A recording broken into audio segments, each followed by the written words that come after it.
Friends, a very warm good evening to all of you. आज हम बात करने वाले हैं इस लेक्चर के अंदर मेटलर्जी की। तो जिससे प्रीवियस लेक्चर में मैंने मेटलर्जी का एक बेसिक कंसेप्ट आपको दिया था कि किस तरीके से कोई भी एलिमेंट को एक्सट्रैक्ट करने के लिए, किसी भी मेटल को एक्सट्रैक्ट करने के लिए हम 4 प्रोसेस यूज करते हैं और उन 4 प्रोसेस को कलेक्टिवली हम क्या बोलते हैं, मेटलर्जी बोलते हैं। इसमें से पहला हमारा जो प्रोसेस था that was crushing and grinding of ore into powder form. And ये जो पाउडर फॉर्म का ओर होता है इसके लिए हम क्या करते हैं बच्चे, enrichment of ore. Enrichment of ore का मतलब है removal of impurities, removal of impurities from the ore. ये जो हमारा ओर है क्रश्ड पाउडर फॉर्म में, उसमें से इम्प्योरिटीज को रिमूव करने के लिए हम जो वेरियस टेक्निक्स यूज करते हैं उसको हम बोलते हैं enrichment of ore. Means enrichment जो है, एनरिचमेंट इसको ओर ड्रेसिंग भी बोलते हैं, इसको कंसंट्रेशन ऑफ ओर भी बोलते हैं। This is also called concentration of ore. ठीक है, concentration of ore. Enrichment of ore depend करता है, depend on the properties of metal, या बोल सकते हैं ओर एंड गैंग। देखिए हमने कहा था पिछले लेक्चर में कि इसमें ये जो पाउडर फॉर्म है मैंने कन्वर्ट किया है, इसमें कुछ तो मेटल होता है, उसके अंदर काफी सारी अर्थी इम्प्योरिटीज होती हैं, सैंड, सिलिका, रेत, मिट्टी, ये सब, उनको हम गैंग बोलते हैं। तो हमें एनरिचमेंट के लिए कौन सा प्रोसेस यूज करना है वो तो डिपेंड करेगा किसके ऊपर, ओर और गैंग के नेचर के ऊपर। भाई ओर कैसा है और गैंग कैसा है, उसी के बेसिस पर हम क्या करते हैं, एनरिचमेंट ऑफ ओर करते हैं।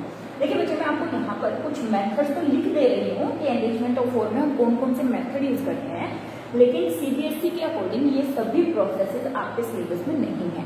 एक्चुअली जो मेटलर्जी का टॉपिक है वो 12th क्लास में आप पढ़ते हैं, ठीक है, कंप्लीट डिटेल स्टडी। तो यहाँ पे एनरिचमेंट ऑफ ओर में मैं कुछ प्रोसेस लिख रही हूँ। जैसे पहला ग्रेविटी सेपरेशन, ग्रेविटी सेपरेशन, इसको हाइड्रोलिक वॉशिंग भी बोलते हैं। This is also called hydraulic washing. देखिए थोड़ा सा बता देती हूँ होता क्या है। मान लिया मेरे पास जो ओर है बच्चे, ठीक है, ये है हमारा ओर पाउडर फॉर्म में, ठीक है। अब क्या हुआ, ओर हुआ भारी और जो गैंग है यानी कि जो डस्ट है वो हुई हल्की, तो उसके लिए हम ग्रेविटी सेपरेशन यूज करते हैं या हाइड्रोलिक वॉशिंग यूज करते हैं। जैसे बिल्कुल सिंपल बताऊं, जैसे घरों में मम्मी कई बार हमारी जो गेहूं होती है, गेहूं के अंदर बहुत सारी इम्प्योरिटीज होती है, तो मम्मी क्या करती है, उनको वॉश करती है ना। एक कंटेनर के अंदर पानी लेते हैं और उसके अंदर गेहूं डाल के और ऊपर से जो मिट्टी निकलती जाती है, डस्ट निकलती जाती है, उसको वॉश करके बाहर निकालते रहते हैं। तो हाइड्रोलिक वॉशिंग भी बिल्कुल वैसा ही प्रोसेस है। हालांकि इसके अंदर इंस्ट्रूमेंट जो यूज किए जाते हैं हाइड्रोलिक क्लासिफायर, वो थोड़े से अलग होते हैं, लेकिन मेथड बिल्कुल वही है। ये हमने क्या किया, हमारे पास ये था क्या, ओर था पाउडर फॉर्म में, इसको हमने क्या कर दिया, पानी से भर दिया कंटेनर को। इससे क्या होगा, जो इम्प्योरिटीज है वो हल्की हैं, हल्की इम्प्योरिटीज क्या करेंगी, पानी में आ जाएगी और भारी होने के कारण नीचे रह जाएगा। तो इसको क्या करेंगे, बार बार इस पानी को यहाँ से हटाते रहेंगे और जो बचा हुआ ओर होगा, भारी ओर, वो नीचे रह जाएगा। ऐसा नहीं कि सिर्फ ऐसा करने से ही आपको मेटल ऑब्टेन हो जाएगा, नहीं, ये तो बिल्कुल इनिशियल स्टेप है। इसमें तो सिर्फ आपने अभी किसको हटाया, गैंग को हटाया, वो भी कुछ गैंग को हटाया है, अभी तो बहुत सारी इम्प्योरिटीज इसके अंदर बची हुई है। तो एक प्रोसेस हम यूज करते हैं ग्रेविटी सेपरेशन या हाइड्रोलिक वॉशिंग। मीन्स सिंपल आप बोल सकते हो कि आप washing of ore with water, excess of water के साथ। हाइड्रोलिक क्लासिफायर होता है, उसकी हेल्प से ये किया जाता है, ठीक है। ऐसे ही एक मेथड होता है फ्रोथ फ्लोएटेशन, फ्रोथ फ्लोएटेशन, फ्रोथ फ्लोएटेशन मेथड। ये डिपेंड करता है वेटिंग प्रॉपर्टी के ऊपर, ये भी मैं डिटेल में नहीं जानती। ये यूज किया जाता है किसके लिए, सल्फाइड ओर के लिए, ठीक है। तीसरा जो आप लिख सकते हो दैट इज मैग्नेटिक सेपरेशन। इसका थोड़ा सा मैं बता देती हूँ मैग्नेटिक सेपरेशन क्या होता है। एक और करते हैं बेयर्स प्रोसेस, लेकिन बच्चे इनमें से कोई भी आपके 10th क्लास के सिलेबस में नहीं है, ठीक है। इस चीज का आपने ध्यान रखना है। ये मैं सिर्फ आपकी नॉलेज के लिए बता रही हूँ यहाँ पर, क्योंकि कई बुक्स जो होती हैं वो बहुत सारी इन्फॉर्मेशन आपकी हेल्प बुक्स डाल देती हैं। और फिर आपको लगता है कि ये वाला क्वेश्चन मैम ने नहीं करवाया। इसीलिए नहीं करवा रही क्योंकि आपके लेवल का नहीं है, बहुत हाई लेवल का हो जाएगा, फिर आप कंफ्यूज हो जाएंगे। ये 12th का पोर्शन है, आप 12th में ही पढ़ें तो ज्यादा बढ़िया रहेगा। जैसे मैग्नेटिक सेपरेशन में बच्चे क्या करते हैं, किस लिए यूज किया जाएगा, अगर और मैग्नेटिक हो और इम्प्योरिटीज नॉन मैग्नेटिक हो, या इम्प्योरिटीज मैग्नेटिक हो और नॉन मैग्नेटिक हो, दोनों ही कंडीशन में मैग्नेटिक सेपरेशन यूज किया जा सकता है। इसके लिए बच्चे क्या करते हैं, ऐसे एक रोलर सा लेते हैं, व्हील है ये व्हील, और इनके ऊपर क्या लगी हुई है, एक लेदर बेल्ट लगी हुई है इस तरीके से, they have a leather belt. इनमें से ये वाला जो व्हील है ये मैग्नेटिक होता है, और ये वाला जो व्हील होता है बच्चे वो नॉन मैग्नेटिक होता है, ठीक है, नॉन मैग्नेटिक। यहाँ से एक ऊपर लगा होता है जिसके अंदर जो हमारा पाउडर ओर है, उस पाउडर ओर को हम यहाँ पे डालते हैं इस बेल्ट के ऊपर। एक्चुअली ये चौड़ी होती है ऐसे काफी सारी, अंडरस्टैंड करो, बहुत चौड़ी बेल्ट होती है। तो यहाँ से क्या होता है, ये पाउडर और इस पे चलता है, और ये जो बेल्ट होती है, ये जो व्हील होते हैं, ये रोटेट करते हैं ऐसे, ये बेल्ट ऐसे रोटेट करती है, ठीक है। अब क्योंकि इसके अंदर हमने कहा मैग्नेटिक भी है, नॉन मैग्नेटिक पार्ट भी है। अब देखिए जैसे ही ये यहाँ पर आएगा, क्योंकि ये वाला जो व्हील है वो मैग्नेटिक है, तो ये क्या करेगा, ये इसके चिपका रहेगा, है ना। यहाँ तक तो एटलीस्ट मैग्नेटिक चीजें इस वेव के चिपकी रहेंगी, लेकिन जो नॉन मैग्नेटिक चीजें होंगी बच्चे वो तो सीधा यहाँ पे ड्रॉप करना शुरू कर देंगी, क्योंकि वो तो इसकी चिपकी नहीं है। जैसे ही ये बेल्ट इधर आई और ये यहाँ पे ड्रॉप करना शुरू हो गई, और जो मैग्नेटिक चीजें हैं वो यहाँ ड्रॉप करना शुरू करेंगी, क्योंकि यहाँ तक तो मैग्नेटिक इफेक्ट रहेगा व्हील का, और यहाँ पर ढेर बन जाएगा किसका, मैग्नेटिक सब्सटेंसेस का, और यहाँ पर नॉन मैग्नेटिक सब्सटेंसेस का। इस तरीके से मैग्नेटिक और नॉन मैग्नेटिक सब्सटेंसेस को अलग अलग किया जा सकता है। ऐसा भी हो सकता है कि आपका और मैग्नेटिक हो तो आप इसको यूज कर लीजिए, इसको फेंक दीजिए। ऐसा भी हो सकता है कि इम्प्योरिटीज जो है वो मैग्नेटिक थी, तो अब ये हमारे काम का है और इनको हटा देना है। क्यों, क्योंकि हमें हो सकता है आयरन नहीं चाहिए था उस केस में, है ना, मैग्नेटिक चीजें नहीं चाहिए थी, हमें किसी और मेटल को एक्सट्रैक्ट करना था, तो ये हमारे यूज का हो गया। तो इस प्रोसेस को क्या बोलते हैं, magnetic separation. Similarly bears process होता है, मैनी मोर।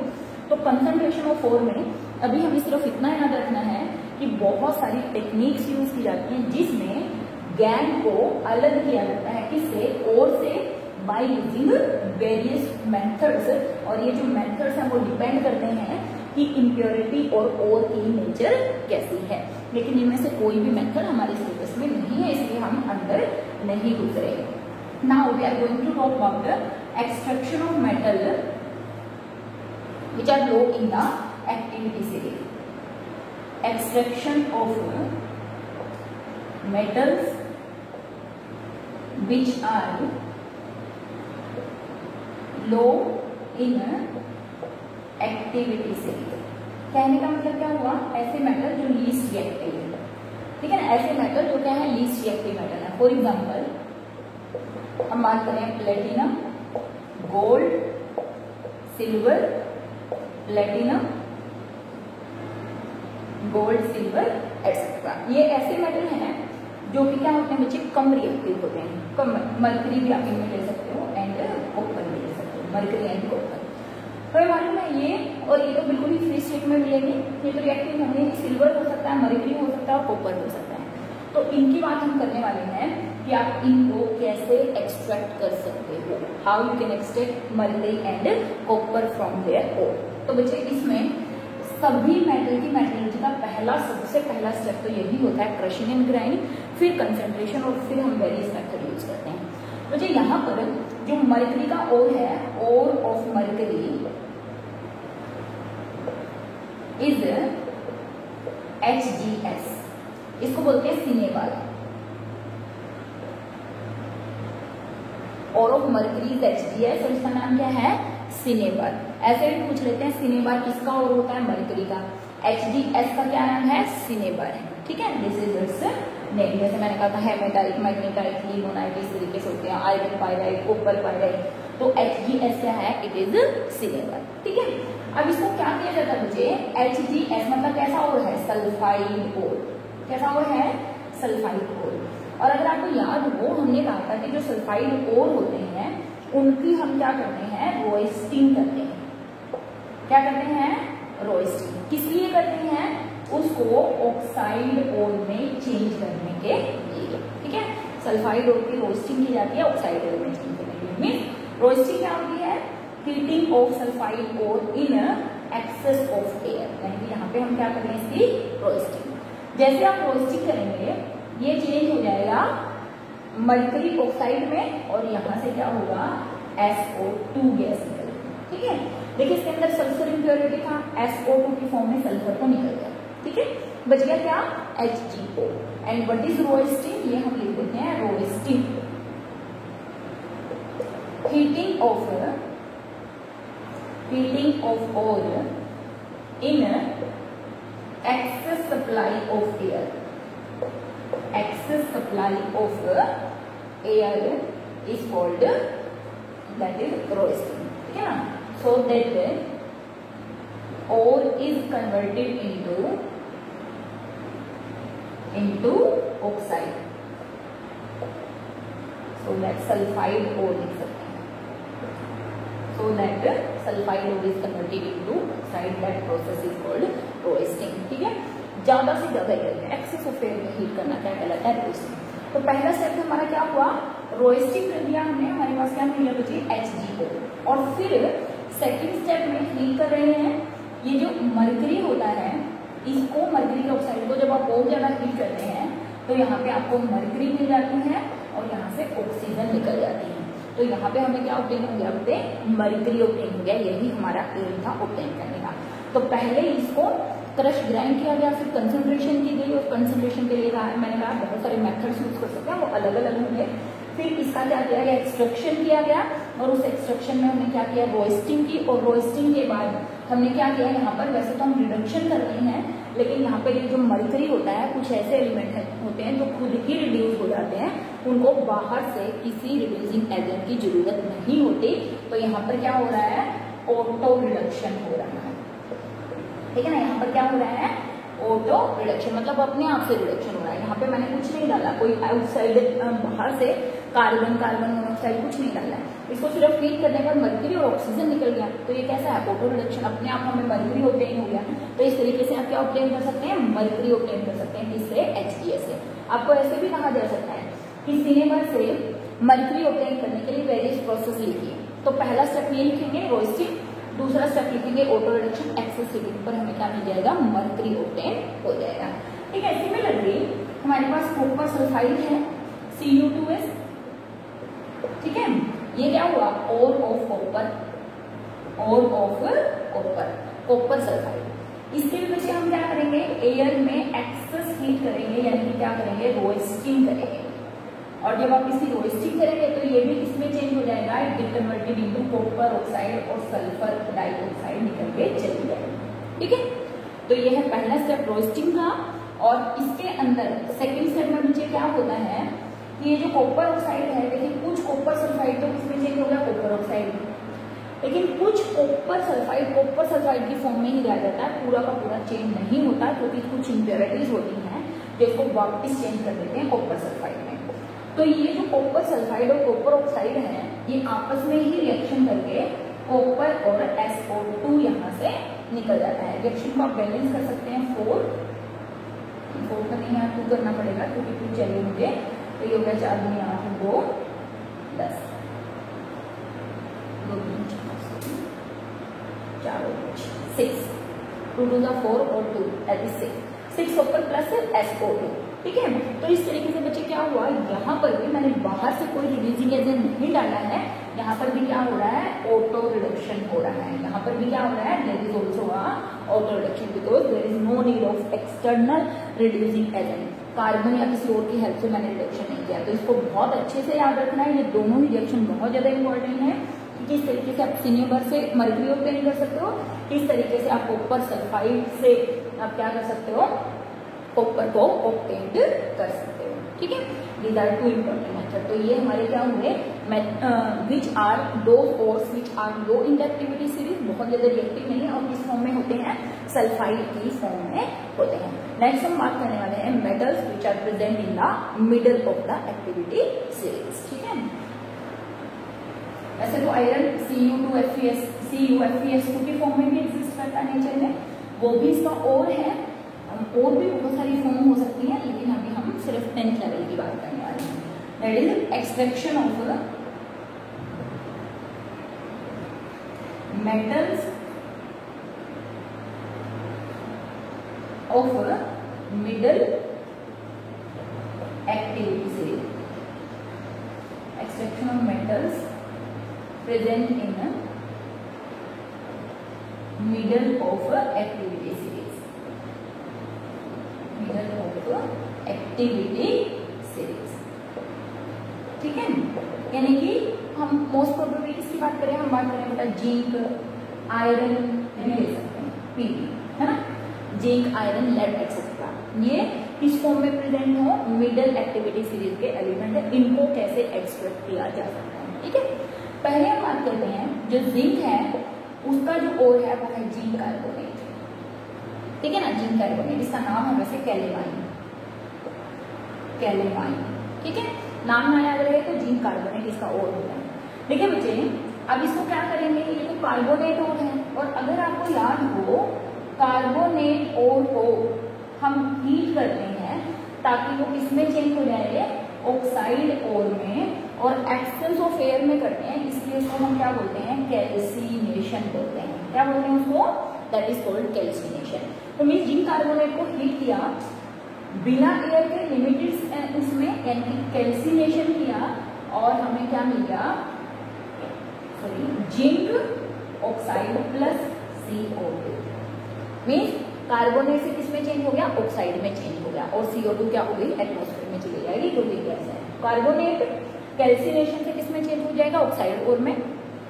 सल्फाइड रोइस्टिंग से किसमें चेंज हो जाएगा, ऑक्साइड ओर में। मतलब हमारा एम ही एक है कि ओर को किसमें लेकर जाना, ऑक्साइड की फॉर्म में लेकर जाना।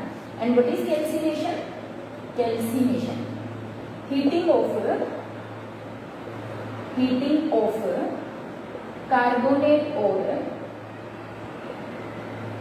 इन लिमिटेड सप्लाई और absence of air, absence of air is called, that is calcination।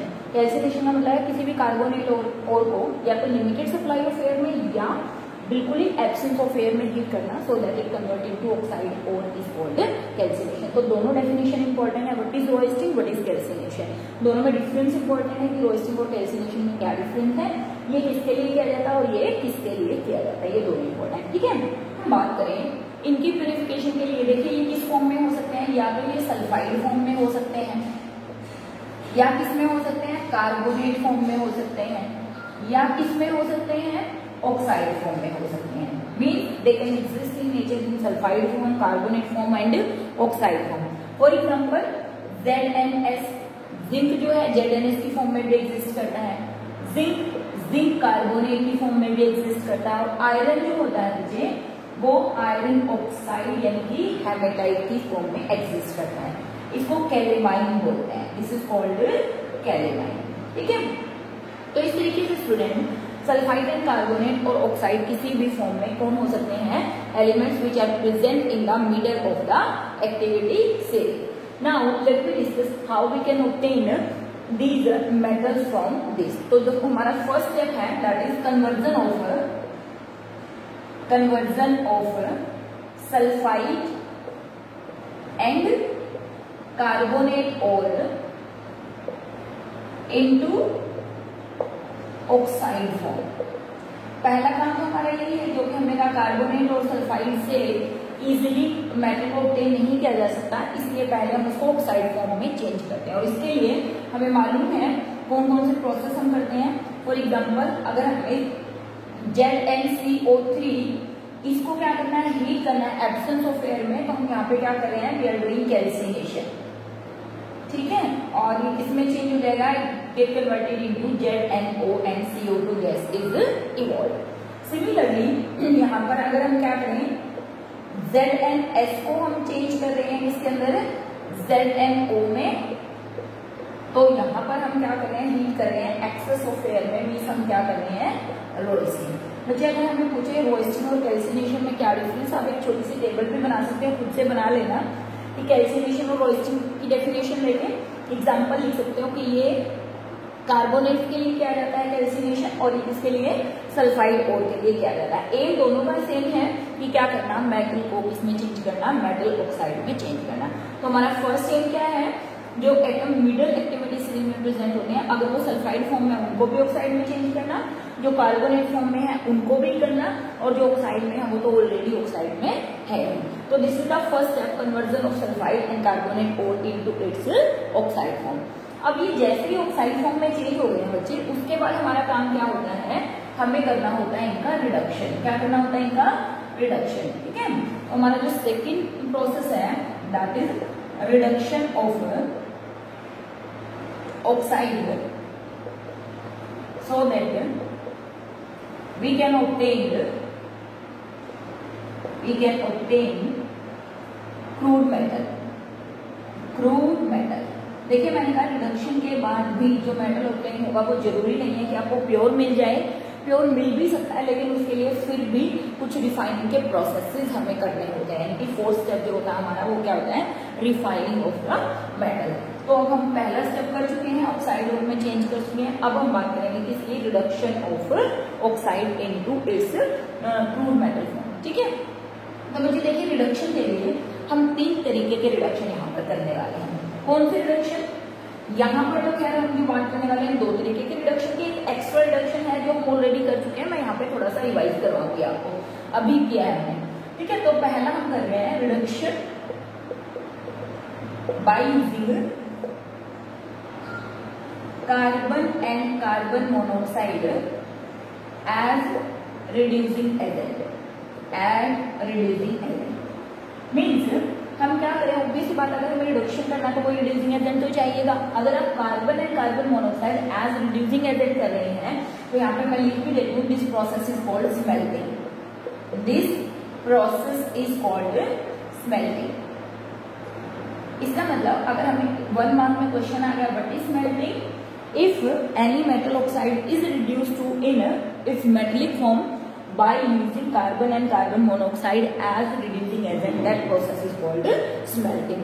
इस कार्बन और कार्बन मोनोऑक्साइड को रिड्यूसिंग एजेंट यूज करके अगर रिडक्शन किया जाता है, इस प्रोसेस को क्या बोलते हैं, विच इज स्मेल्टिंग बोलते हैं, ठीक है। तो कार्बन और कार्बन मोनोऑक्साइड, तो पहला हम बात कर रहे हैं कौन सा, reduction by using carbon and carbon monoxide. देखिए ZnO हमें ऑब्टेन हुआ था, इसको बच्चे कार्बन की हेल्प से रिड्यूस किया जाता है तो हमें मिलेगा Zn प्लस कार्बन मोनोऑक्साइड। ये जो कार्बन है ये खुद ऑक्सीडाइज हो जाती है, जिंक यहाँ पर ऑब्वियस मान आप आसानी से निकाल सकते हैं, जिंक की ऑक्सीडेशन स्टेट कितनी है +2, कार्बन यहाँ क्या है 0, यहाँ जिंक क्या है 0, यहाँ कार्बन क्या है +2, ऑक्सीजन क्या है -2। तो ऑब्वियस Zn +2 से किसमें चला गया, 0 में चला गया, मतलब जिंक का क्या हो रहा है रिडक्शन, कार्बन का क्या हो रहा है ऑक्सीडेशन। तो इसीलिए क्या हुआ, रिड्यूसिंग एजेंट हुआ, carbon is reducing agent here. Similarly iron oxide है Fe2O3, अगर आप इसकी कार्बन से रिडक्शन करवाएंगे तो भी क्या होगा, आयरन ऑब्टेन होगा, कार्बन मोनोऑक्साइड ऑब्टेन होगा। बैलेंस कर लीजिएगा रिएक्शन को, 2 3 3 2 से काम नहीं चलेगा, मीन्स नहीं से 2Fe बैलेंस हो गया, yes 2Fe and 3CO, this is the balance reaction. Means यहाँ पे अगेन हमें क्या ऑब्टेन हो गया, आयरन हो गया, ऑक्सीजन रिमूव हो गया, मतलब क्या हो रहा है, reduction of iron. Similarly iron का जो रिडक्शन है बच्चे वो कार्बन मोनोऑक्साइड से भी किया जा सकता है। ऑब्टेन क्या होगा, आयरन, और कार्बन मोनोऑक्साइड किसमें चेंज हो जाएगी, कार्बन डाइऑक्साइड में। कार्बन कार्बन मोनोऑक्साइड में और कार्बन मोनोऑक्साइड किसमें, कार्बन डाइऑक्साइड में चेंज हो जाएगी। तो ये जो प्रोसेस है reduction by using carbon as a reducing agent, इसको क्या बोला जाता है बच्चे, इसको बोला जाता है दैट इज स्मेल्टिंग, ठीक है। तो ये था कैसा, पहले टाइप का रिडक्शन जो कि आप कार्बन या कार्बन मोनोऑक्साइड की हेल्प से कर सकते हैं, ठीक है। अब हम बात करने वाले हैं दूसरे प्रोसेस की, जिसमें हम रिडक्शन करेंगे लेकिन वो कार्बन की हेल्प से नहीं करेंगे। बच्चे अगर आपको याद है प्रीवियस लेक्चर्स में हम पढ़ चुके कि डिस्प्लेसमेंट रिएक्शन क्या होती है। ऐसी रिएक्शन जिनमें कोई एक ज्यादा रिएक्टिव एलिमेंट अपने से कम रिएक्टिव एलिमेंट को डिस्प्लेस कर देता है, उसको हम क्या बोलते हैं, डिस्प्लेसमेंट रिएक्शन बोलते हैं। देखिए जैसे यहाँ पर आयरन ऑक्साइड है, अगर इसकी रिएक्शन बच्चे में एल्यूमिनियम से करवा दूं तो हमें मालूम है aluminium is more reactive than iron and displace iron from its place, और हमें क्या ऑब्टेन होगा, आयरन ऑब्टेन होगा और जो एल्यूमिनियम है वो ऑक्सीडाइज हो जाएगा। तो डिस्प्लेसमेंट रिएक्शन से भी आप क्या कर सकते हो, रिडक्शन कैरी आउट कर सकते हो। तो आप ये नोट कर लीजिए, सेकंड हम करने वाले हैं reduction of oxide by using displacement reaction. यानी कि जो सेकंड पार्ट है इसका फर्स्ट में लिखा था, second that is reduction by using displacement reaction. Displacement reaction, ठीक है, डिस्प्लेसमेंट रिएक्शन आप सब लोग कर चुके हैं। फॉर एग्जाम्पल MN2O3 अगर इसकी रिएक्शन में एल्यूमिनियम से करवा दूं, मैग्नीज का ऑक्साइड है MnO भी ले सकते हैं, Mn2O3 भी ले सकते हैं, ठीक है। अगर इसकी रिएक्शन में एल्यूमिनियम से करवा दो बच्चे तो हमें मिलता है Al2O3 और यहाँ पे MnO10 हो जाता है। तो यहाँ पर क्या हुआ, देखिए Mn जो कि किस फॉर्म में था, ऑक्सीडाइज फॉर्म में था, ऑक्सीजन के साथ ऐड था, यहाँ पर क्या हो गया, रिड्यूस। तो यहाँ पर एल्यूमिनियम क्या है, it is reducing agent. Aluminium क्या होगा बच्चे यहाँ पर, this is called reducing agent. And another one very important reaction जो अभी मैंने बात करी थी, Fe2O3 अगर इसकी रिएक्शन आप एल्यूमिनियम से करवा दीजिएगा तो हमें यहाँ पर क्या मिलेगा, Fe प्लस अगेन Al2O3 2, ठीक है। अब आप देखिए बच्चे आयरन क्या हो गया है, रिड्यूस हो गया है। आयरन यहाँ 3 गुनी 6 2 प्लस 3 में से 0 में चला गया है और ये रिडक्शन किया किसने, एल्यूमिनियम ने, इसलिए एल्यूमिनियम क्या हुआ, रिड्यूसिंग एजेंट हुआ। और ये जो प्रोसेस है बच्चे, यहाँ से ये जो आयरन निकलता है वो आयरन निकलता है मोल्टन फॉर्म में। मोल्टन का मतलब होता है पिघला हुआ आयरन। और ऐसा क्यों होता है बच्चे, क्योंकि ये जो रिएक्शन है ये बहुत ज्यादा एक्सोथर्मिक है, ठीक है ना, बहुत ज्यादा हीट इस रिएक्शन के अंदर निकलती है। जब एल्यूमिनियम इसके साथ रिएक्शन करता है तो this reaction is highly exothermic reaction and due to this heat this iron get melted.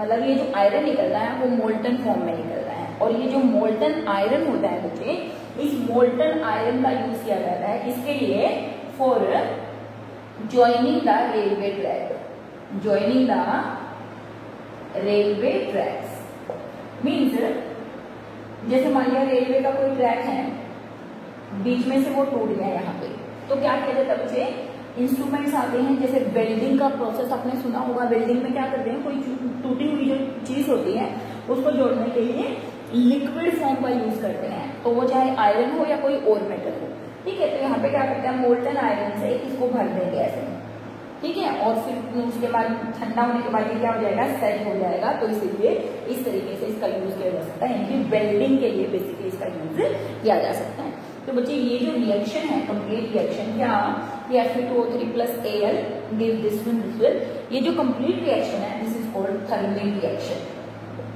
This reaction is called thermic reaction और reduction by using aluminium is called aluminothermy, ठीक है। अगर रिडक्शन कैरिड आउट किया जाए किसकी help से, aluminium की help से, इस प्रोसेस को बोलते हैं aluminothermy. If reduction is carried out by using aluminium, this is called aluminothermy। Aluminothermy. तो स्टूडेंट ये छोटी छोटी डेफिनेशन है बेटा जो आपको पता होनी चाहिए, जो इंपॉर्टेंट भी है। What is aluminothermy, what is smelting, what is thermic reaction है, and this is very very important. What is thermic reaction, reaction of iron oxide with aluminium which is acting as a reducing agent. In this case the molten iron is obtained and this molten iron is used to join railway tracks। जो भी टूटी हुई चीजें होंगी उन सबको join करने के लिए यहाँ से आयरन का यूज किया जाता है। This complete reaction is called स्कैमिक थर्मिक रिएक्शन, भी इसको बोल देते हैं स्कैमिक थर्मिक रिएक्शन, ठीक है। स्कैमिक साइंटिस्ट का नाम है जिन्होंने ये डिस्कवर की थी रिएक्शन, तो इस कंप्लीट रिएक्शन को स्कैमिक थर्मिक रिएक्शन भी बोल देते हैं। तो student this is all about extraction of metal which are present in the middle of the activity series. सबसे पहले काम सब में वही है कि क्या करना है हमें, पहले अगर सल्फाइड है और कार्बोनेट है उसको ऑक्साइड में चेंज करना है, फाइनली उसका रिडक्शन कर देना है और रिडक्शन करने के बाद जो हमें मेटल मिलता है फाइनली उसकी क्या की जाती है, रिफाइनिंग की जाती है, प्योरिफिकेशन की जाती है। तो दो तरीके की हमने यहाँ पर बात की है बच्चे। थर्ड टाइप जो है that is extraction of metals which are present in the high inductivity series means which are very very reactive, उनके लिए भी हम कुछ टेक्निक्स यूज करेंगे और वो टेक्निक्स हम नेक्स्ट जो लेक्चर है बच्चे उसमें डिस्कस करने वाले हैं। देखिए बच्चे, अगर मैं आपको बात करूं, अब सीबीएसई ने कुछ सिलेबस डिलीट किया है, उसी में से ये जो अकरेंस ऑफ मेटल है इस पार्ट को भी डिलीट कर दिया गया है। लेकिन मुझे कुछ बच्चे ऐसे हैं जो ये सोच के चलेंगे कि बहुत बढ़िया हुआ, कुछ बच्चे ऐसे हैं जिनको लगेगा कि हमारा बहुत लॉस हो जाएगा। तो बच्चे मैं ये कहूंगी कि बेशक सीबीएसई ने सिलेबस डिलीट कर दिया हो, लेकिन आप पूरा सिलेबस पढ़िए, क्योंकि यही जो मेटलर्जी का पोर्शन होता है ये आपको 12th में भी करना होता है। अगर आपको अभी बेसिक क्लियर नहीं होगा तो आप 12th में जाकर कुछ नहीं कर पाएंगे। तो मतलब कोशिश करिए, ये मत सोचिए कि सीबीएसई ऐसे सर्च मत करिए कि क्या क्या डिलीट कर दिया है। मैं कहूंगी आप पूरा सिलेबस करिए, क्योंकि ऑब्वियस ही बात है आने वाले टाइम में नेक्स्ट ईयर फिर से सारा सिलेबस ऐड हो जाएगा। तो आपके लिए जब आप 12th में हो जाओगे या +1 में हो जाओगे फिर बहुत मुश्किल हो जाएगी कि आपको एक तो 10 का करना है जो आपने छोड़ दिया है, फिर साथ में +1 का करना है। +1 का वैसे भी लेंथी होता है। तो बच्चे कोशिश करिए कि आप इसको छोड़िएगा नहीं, करिएगा। If you have any problem you can ask me, you can contact me. तब तक पढ़ते रहिए, मिलेंगे नेक्स्ट लेक्चर में जिसमें हम बात करेंगे कि किस तरीके से एक्सट्रैक्शन करेंगे मेटल्स का which are present in the high inductivity series. Thank you बच्चों।